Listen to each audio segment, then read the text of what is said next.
Sé que ha sido una tristeza enorme lo que ha pasado acá en Chile, el estallido social y la pandemia. Sé que hay muchas familias que han sufrido, que están sufriendo, y, y es doloroso. Pero aún así, en medio de todo, vemos que la gracia de Dios es la gracia de Dios que nos permite poder usar estas plataformas y poder edificarnos. Sé que no es lo mismo, pero es la gracia del Señor que nos permite tener estos medios para poder eh, estar en comunión, para poder estar reunidos en su nombre y también para demostrarnos que el Señor está presente en todo lugar. Cuando hablábamos de la omnipresencia, bueno, los que somos, cuando éramos más jóvenes y estudiábamos sobre la omnipresencia, eh, no podríamos imaginar que hubiera una omnipresencia a través de estas plataformas, porque el Señor está en todo lugar. Y aquí tenemos una cercanía, ¿no? Porque estamos todos juntos aquí en el mismo lugar, pero separados. Estamos en todo lugar. Y gracias al Señor por eso. Y he conversado con otros pastores y me cuentan de cómo han sido también bendecidos, a pesar en medio de las dificultades, han sido muy bendecidos porque Dios es fiel a su palabra, a sus promesas. Y también quiero agradecer a la iglesia, ahí en Temuco, a ustedes, a la Iglesia Alianza. He tenido la oportunidad de estar algunas veces allí asistiendo en lo que es la voz de los mártires, tratando de ser de intérprete de algunas personas que han viajado con nosotros.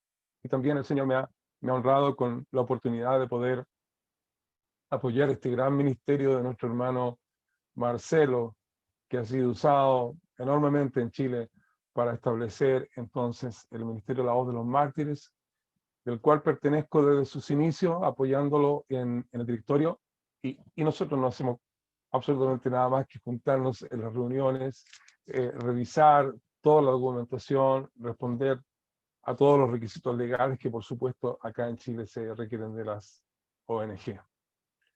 Pero el trabajo lo lleva a Marcelo con Francisca y esa enorme cantidad de voluntarios.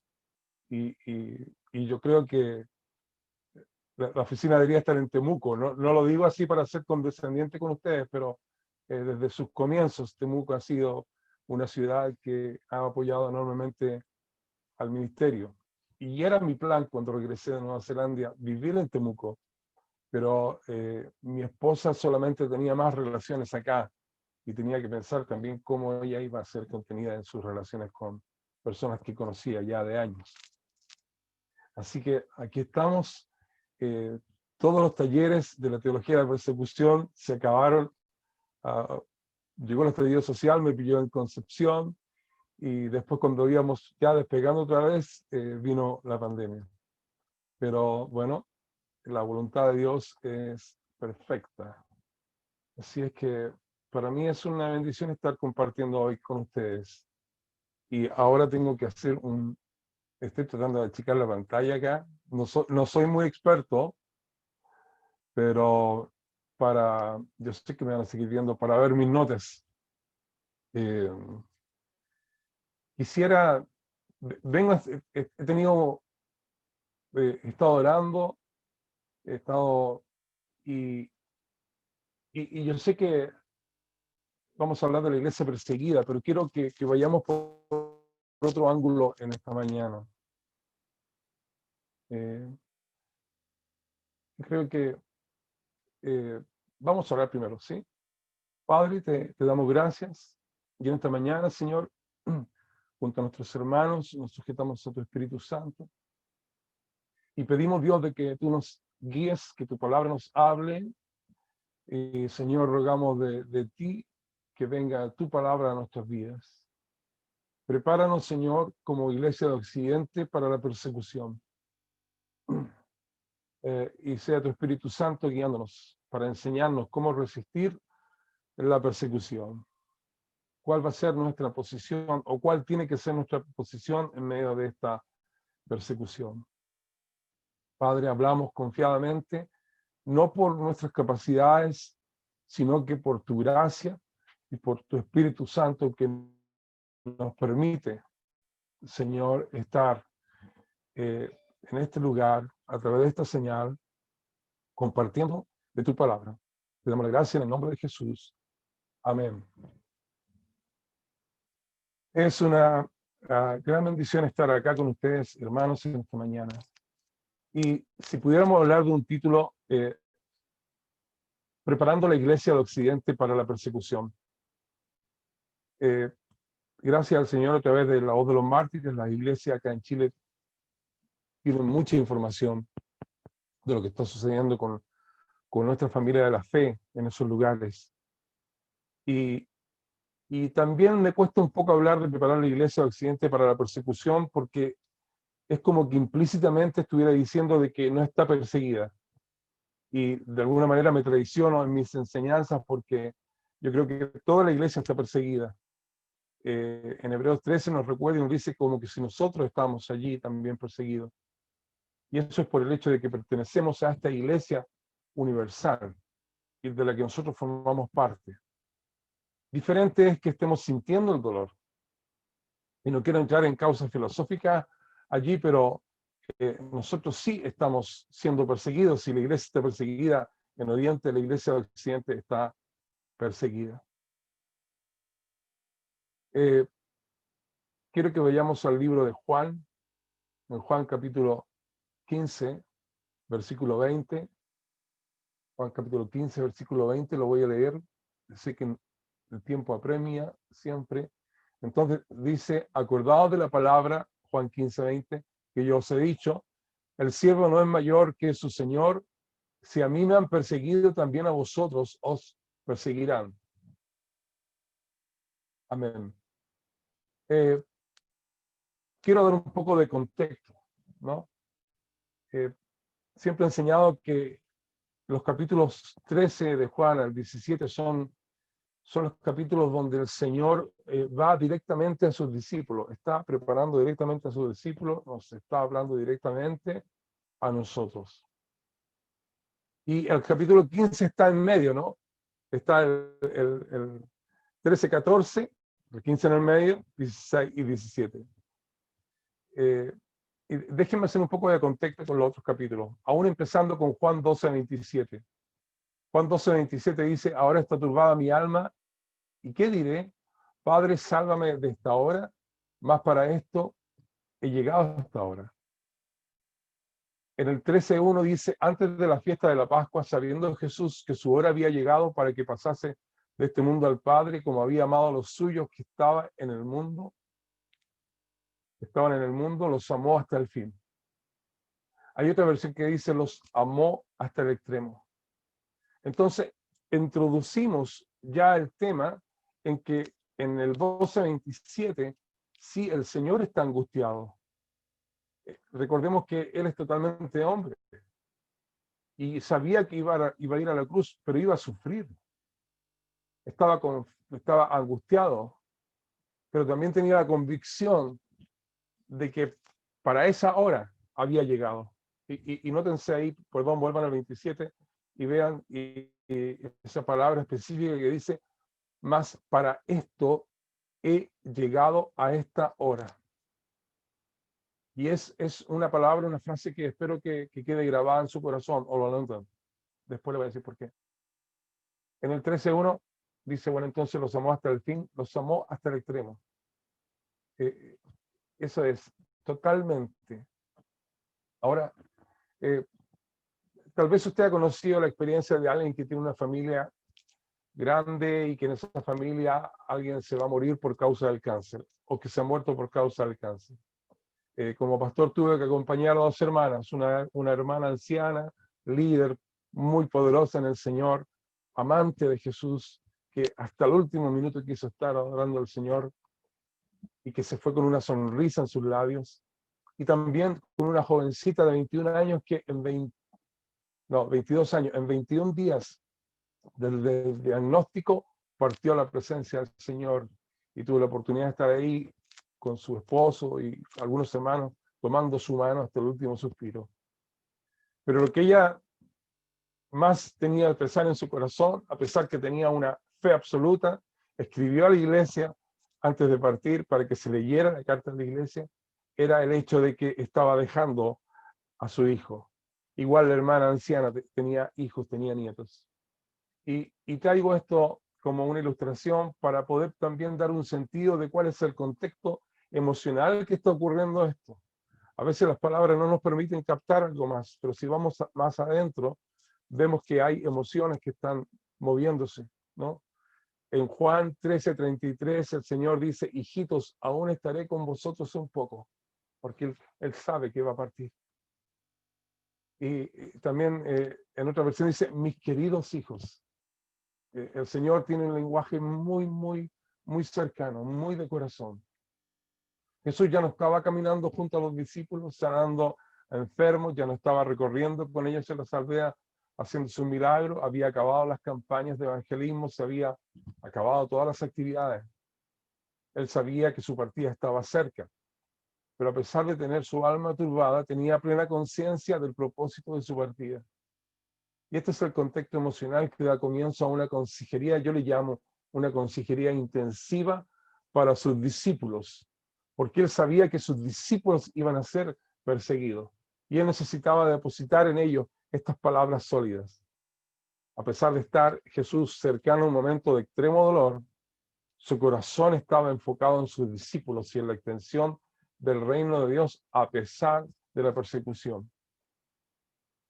Había llegado la hora y Jesús ahora abría su corazón, pienso yo, como las compuertas de una gran represa de donde brota mucho amor. Porque así está hablando, es un mensaje directo al corazón de sus discípulos y también un mensaje para cada uno de nosotros. Avanza en Juan 13:34 diciendo, un mandamiento nuevo les doy, que se amen unos a otros como yo les he amado, que también se amen unos a otros, porque en esto conocerán todos que son mis discípulos, si ustedes tienen amor los unos con los otros. Resistiremos la persecución, hermanos, solo si estamos arraigados en Cristo y nuestra vida está empapada de amor. No hay otra manera de enfrentar persecución. Los hermanos que dan su vida por la fe en Jesucristo es porque tienen ese amor, tienen esa comunión, tienen esa relación con Cristo. No es una relación ritual, tradicional o como quiera que se llame, sino que es una relación íntima. Resistir la persecución solo se logra a través de estar en una comunión con Cristo y empapados de su amor. Cuando llegamos a Juan 14, el Señor, vamos rápidamente en esto, encontramos unas palabras de aliento más potentes, ¿no? Salen de los labios de nuestro Señor, ahora lo está alentando, lo está preparando para morirse. Eso es lo que está haciendo el Señor. Le está dando el mensaje de qué va a pasar con ellos cuando sean muertos, cuando sean asesinados, cuando sean, por causa de la persecución, sean asesinados. Le está diciendo lo que va a suceder con ellos.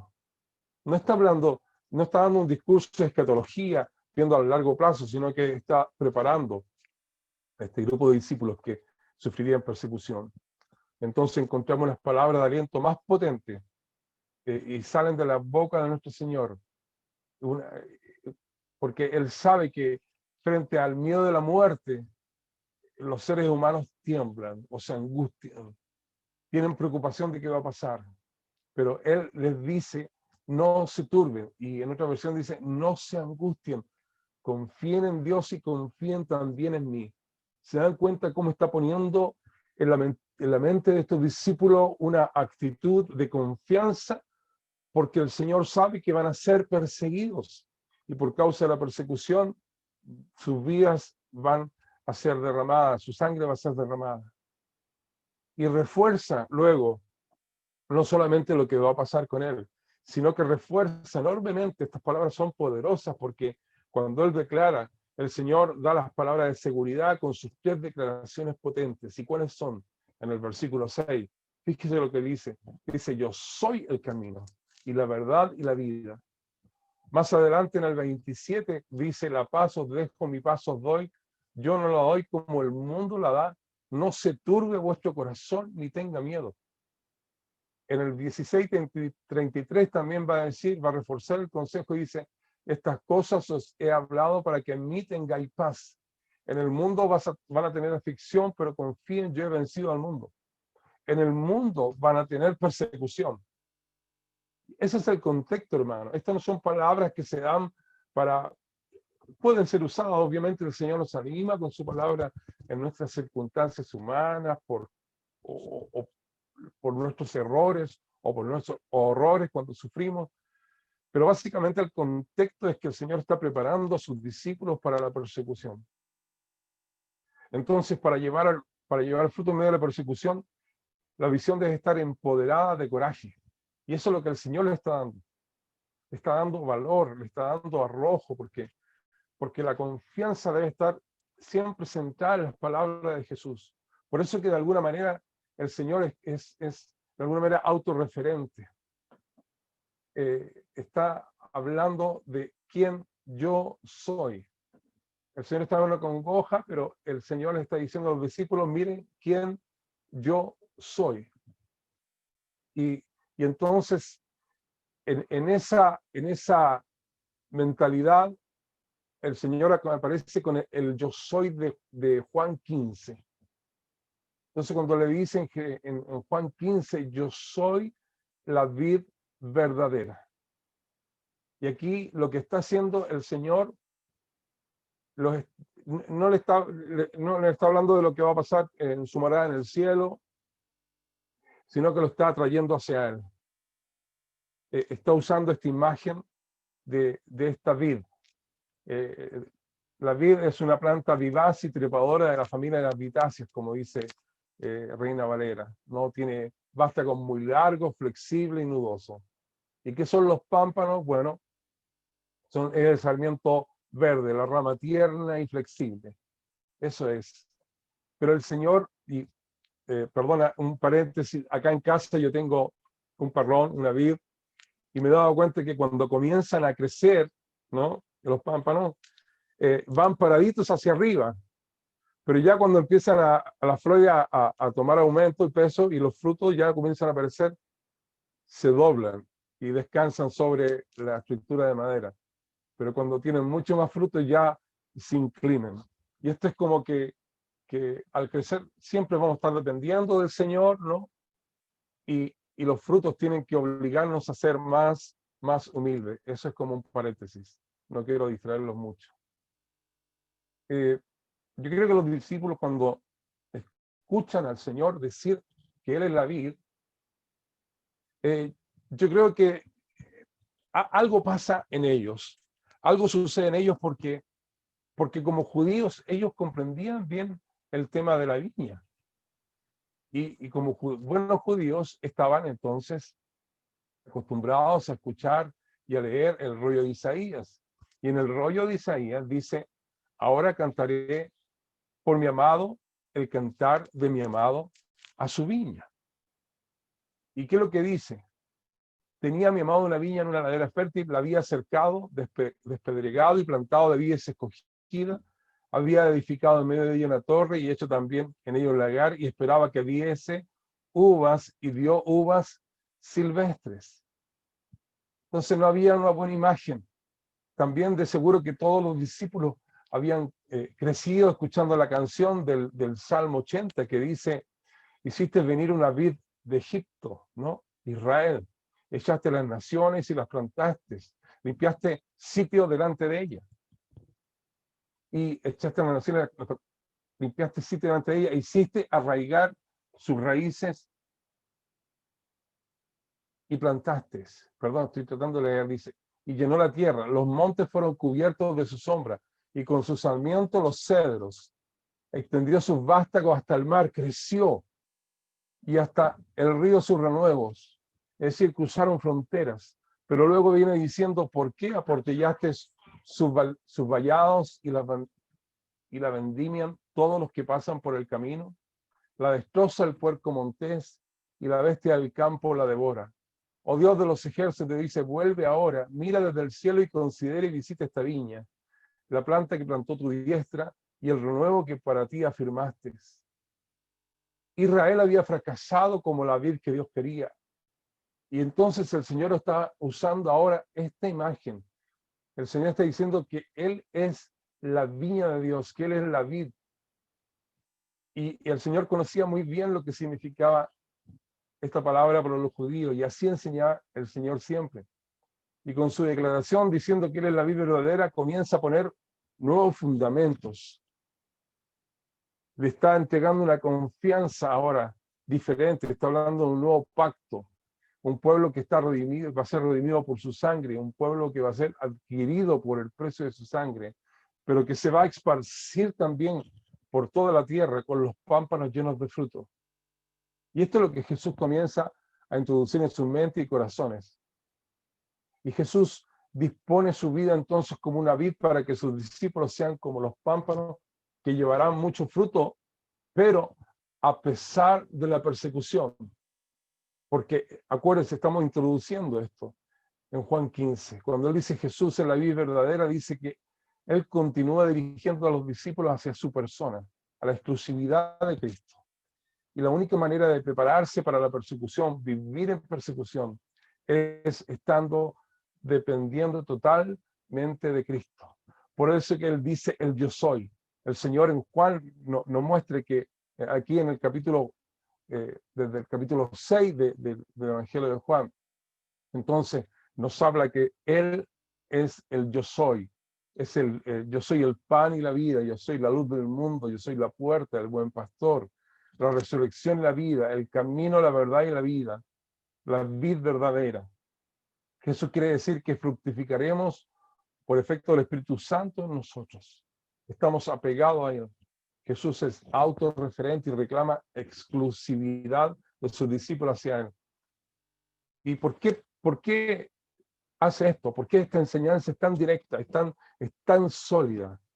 Bueno, justamente está hablando de esto para que los discípulos aprendan a resistir la persecución que vendría sobre ellos. Para resistir en persecución, hermanos, tenemos que tener un testimonio claro de dependencia absoluta de Jesús, confiando siempre que los frutos que vayan a obtener en sus vidas provienen de esa conexión espiritual con el dador de la vida. Nosotros tenemos que estar siempre dependiendo de Él. Y frente a la persecución venidera, Jesús tiene que ser nuestro Rey soberano. Así es el Rey soberano de nuestros hermanos que sufren persecución en Nigeria, de nuestros hermanos que sufren persecución en China, de nuestros hermanos que sufren persecución en Corea del Norte. Para ellos Jesús es el Rey soberano, es insuperable, es magnífico, Él es el dueño, Él es el amo absoluto e incondicional de sus vidas. Y así tiene que ser también para nosotros. Más que nunca necesitamos, como creyentes, que incondicionalmente estemos rindiendo nuestra vida a este gran yo soy, al único, al incomparable Señor y Salvador Jesucristo. Conectados potentemente, ¿sí? Nosotros siendo los pámpanos conectados a esta vid verdadera, conectados potentemente, sólidamente, inquebrantablemente con la vid verdadera. Porque solo resistiremos la persecución si estamos arraigados en Cristo, sujetos a la voluntad del Padre, el Padre que es el labrador, el Padre que santifica, el Padre que quita lo que nos sirve, el Padre que limpia para que llevemos más frutos. Y aquí hay un aspecto muy interesante que Jesús está advirtiendo a sus discípulos, que existirán pámpanos sin fruto y pámpanos con fruto en la misma vid. Pero al mismo tiempo le da dos claves para que puedan llevar fruto aún en medio de la persecución. Porque la persecución estará presente siempre en los discípulos. Porque Él lo declaró, Él lo dijo que iba a suceder. La palabra santificadora de Dios y el permanecer en Él son los dos elementos que permiten que un creyente, aún en medio de la persecución, lleve fruto. Permanecer en Él. Usa la palabra permanecer 9 veces aquí en Juan 15. 9 veces, y la menciona con solidez. Y permanecer significa estar o mantenerse en un lugar durante un tiempo determinado. Mantenerse sin cambio en un determinado estado. Los sinónimos de permanecer son mantenerse, continuar, seguir, persistir, durar, perpetuarse, resistir, estar, quedarse, establecerse, habitar, residir y vivir. La persecución solamente se enfrentará y solamente la enfrentan nuestros hermanos porque está allí, permaneciendo, manteniéndose, así como lo hizo nuestro hermano Richard Wurmbrand. Permaneció en el Señor en todos sus años de cárceles, de sufrimientos, de dolores. Él permaneció en Cristo. Si alguno cree que la iglesia en Occidente no está perseguida, en mi opinión personal creo que está equivocado. La persecución ha sido sutil. Y esta persecución sutil tendrá una fuerza que no nos imaginamos a medida que pasan los años. Porque todos los gobiernos de Occidente están imponiendo leyes que son totalmente contrarias a la fe, a la moral. Nosotros necesitamos tener esta permanencia en Cristo para estar sólidos en nuestra fe. Porque nosotros de esta manera recibiremos de Cristo la seguridad, la tranquilidad y la confianza que solo Él nos puede dar y que necesitaremos para resistir la persecución, sino que también nos dará el coraje para continuar predicando el nombre de Jesús en medio de la adversidad, en medio de las injusticias.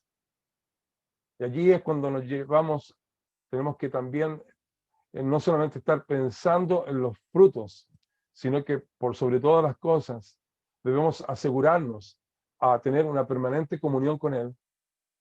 Y en estos tiempos que vivimos tenemos que estar reforzando nuestras vidas, nuestras iglesias, nuestros pastores, en mantener una comunión permanente con Cristo.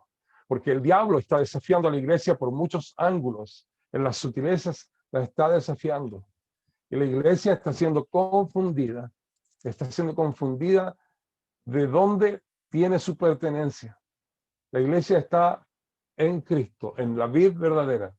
Y debemos tener plena conciencia de esta relación con Cristo, porque es la única manera que vamos a enfrentar los tiempos difíciles. Es la única manera que vamos a resistir en el día malo. Y es la única manera en que vamos a poder realmente comprender y entender que las profecías respecto a la persecución de la iglesia no solamente se han cumplido en la historia con más de 71 millones de mártires, sino que aún más mártires serán agregados a esta lista de los héroes de la fe. El Señor lo ha dicho que va a suceder y nosotros tenemos que empezar, si no lo hemos hecho, prepararnos para la persecución, resistir a la persecución en Cristo y responder a la persecución conforme la voluntad del Señor. Si me han perseguido, también a vosotros los van a perseguir.